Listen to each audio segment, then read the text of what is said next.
मारो इसे और मारो इसे, ये इसी लायक है। अरे मारा गया रे। सरपंच जी, कालिया को चोरी करते हुए हम सबने रंगे हाथ पकड़ा है। अब इसे गांव से बाहर निकाल देने में ही हम सबकी भलाई है। तो देर किस बात की है, अभी इसे धक्के मार के इस गांव के बाहर का रास्ता दिखा दो। अरे सरपंच जी, ऐसा मत करिए, मुझे एक मौका और दीजिए, मैं दोबारा कभी चोरी नहीं करूंगा।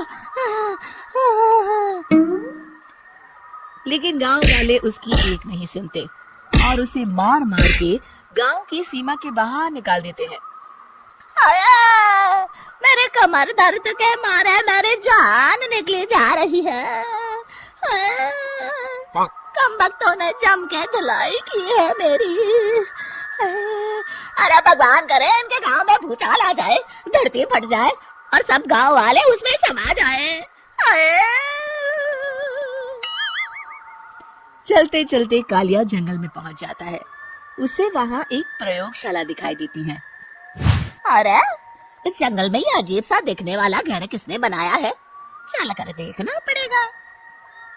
कालिया प्रयोगशाला के पास चला जाता है। दो वैज्ञानिक प्रयोगशाला में बातें कर रहे होते हैं। बधाई हो डॉक्टर चमन, आखिरकार हम दोनों ने मिलकर एक ऐसी घड़ी का आविष्कार कर लिया है जिसे पहनकर कोई भी इंसान गायब हो सकता है। हाँ हाँ, तुमने बिल्कुल सही कहा डॉक्टर जर्माटो।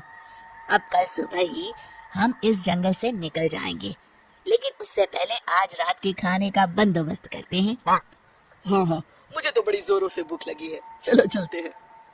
दोनों वैज्ञानिक वहां से चले जाते हैं।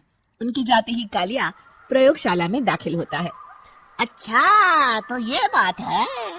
कालिया बड़े से कांच के अंदर रखी घड़ी को बाहर निकाल लेता है और अपनी कलाई पर बांध लेता है। फिर घड़ी में लगा बटन दबा देता है। कालिया को एक जोरदार झटका लगता है। कालिया अपने आप को आईने में देखता है तो उसका पूरा शरीर पूरी तरह से गायब हो चुका होता है। हाँ, अब तो जो चाहे वो कर सकता हूँ। सबसे पहले मैं उन सभी को सबक सिखाऊंगा। गांव वालों, मैं आ रहा हूँ। कालिया गांव की ओर चल पड़ता है। थोड़ी देर के बाद दोनों वैज्ञानिक वहां आते हैं। अरे ये क्या, लगता है कोई हमारी घड़ी चुरा कर ले गया है। ये देखो पैरों के निशान। अब क्या होगा, अगर वो घड़ी किसी गलत हाथों में पड़ गई तो अनर्थ हो जाएगा। तुम चिंता मत करो, हमारी घड़ी में जो बैटरी लगी है ना, वो सिर्फ 24 घंटे चलेगी। उसके बाद वो घड़ी काम करना बंद कर देगी। उधर दूसरी तरफ गांव में सरपंच अपने घर में सो रहा होता है। तभी एक आहट से उसकी नींद खुल जाती है। अरे कौन है वहाँ? बड़े मजे से सो रहा है, आज मैं तुझे नहीं छोड़ूंगा। कालिया पास में पड़ा डंडा उठाकर सरपंच की पिटाई शुरू कर देता है। ये ले और ये ले, इसी लायक है। ले। आप मर गए। अरे अरे ये क्या हो रहा है? अरे अरे कोई बचाओ मुझे, मेरे घर में भूत आ गया है। सही कहा, मैं भूत ही तो हूँ, ये ले। अरे भूत जी, मैंने आपका क्या बिगाड़ा है, मुझे छोड़ दीजिए। आपको क्या चाहिए? तेरे घर में जितना भी पैसा है ना, मुझे ला कर दे दे, तब मैं तुझे छोड़ दूंगा और यहाँ से चला जाऊंगा। सरपंच अपनी तिजोरी से पैसे निकालकर एक बड़े कपड़े में बांधकर जमीन पर रख देता है और कालिया वो सारा पैसा लेकर वहां से चला जाता है। दूसरी तरफ जमींदार गांव के चौराहे पर खड़ा कुछ लोगों से बात कर रहा होता है। इस कमीने जमींदार ने भी मुझे बहुत पीटा था, इससे भी बदला लेना तो बनता है। हाँ? जमींदार अचानक अपने आप को चांटे मारने लगता है। अरे भाई ये क्या हो रहा है? जमींदार साहब अब ठीक तो है ना? अरे मुझे नहीं पता भाई।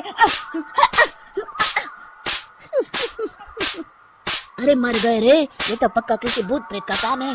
जमींदार के अंदर कोई भूत आ गया है, इससे पहले कि ये हमारे अंदर आ जाए। मनोहर भाई, अपनी जान बचानी है तो भागो यहाँ से। ये क्या? अरे बाप रे बाप, मुझे तो भूतों से बड़ा डर लगता है, मैं तो चला यहाँ से। अगली सुबह इस घटना से पूरे गांव में दहशत फैल जाती है। सभी गांव वाले आपस में बात करने लगते हैं। अरे भाई पता नहीं कहां से हमारे गांव में एक भूत आ गया है। उसने कल रात को सरपंच और जमींदार की खूब पिटाई की और उनके सारे पैसे भी लेकर चला गया। हाँ भाई हाँ, ये भूत तो मुझे बड़ा अजीब लगता है। मेरी समझ में नहीं आता कि भूत उन पैसों का करेगा क्या। अरे तेल में पकोड़े बना के तलेगा बेवकूफ। इस बात की चिंता करके कहीं वो भूत हमारे घर में ना आ जाए। तुम बिल्कुल सही कह रहे हो आर्या, मैं भी इसी बात से घबरा रहा हूँ। अच्छा, अब मैं अपने घर जा रहा हूँ, तुम सब भी अपने अपने घर चले जाओ, उस भूत का कोई भरोसा नहीं है। हाँ। तीनों वहां से चले जाते हैं। दूसरी तरफ कालिया सारे पैसों को एक खंडर में छुपा देता है। इतने सारे रुपए तो मैंने अपनी पूरी जिंदगी में एक साथ कभी नहीं देखे। इस तरह कुछ दिनों में मैं अमीर बन जाऊंगा। आज मैं उस मोटे बब्बन को अपना शिकार बनाऊंगा। सुना है दहेज में बहुत सारे पैसे और गहने मिले हैं उसे। रात होते ही कालिया बब्बन के घर में घुस जाता है। मिल गई तिजोरी। अब जल्दी से इसे खोलकर सारे पैसे निकाल लेता हूँ। अरे खुल जा खुल जा। खुल गई। कालिया पैसे थैले में भर ही रहा था कि तभी बब्बन उसके बगल में आकर खड़ा हो जाता है। भाई क्या कर रहा है? अरे हट।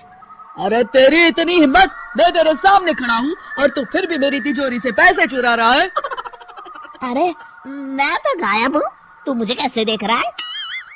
कालिया अपनी घड़ी को देखता है। अरे इसे क्या हो गया है? हाय, लगता है बैटरी खत्म हो गई। अच्छा, तो आज मैं तेरी बैटरी अच्छे से चार्ज कर देता हूँ। अरे भाग्यवान, जरा मेरा डंडा तो लाना। ये मोटा मुझे नहीं छोड़ेगा। अरे भागो। कालिया भागकर घर के बाहर जाता है। बाहर सभी गांव वाले हाथ में डंडा लिए खड़े होते हैं। अच्छा, तो तू वो भूत है? मुझे माफ कर दीजिए सरपंच जी, मैं आपके और जमींदार जी के सारे पैसे लौटा दूंगा और आज ही हमेशा के लिए ये गांव छोड़कर चला जाऊंगा। शिक्षा, बुराई ज्यादा दिन की मेहमान नहीं होती, एक दिन उसका अंत हो ही जाता है।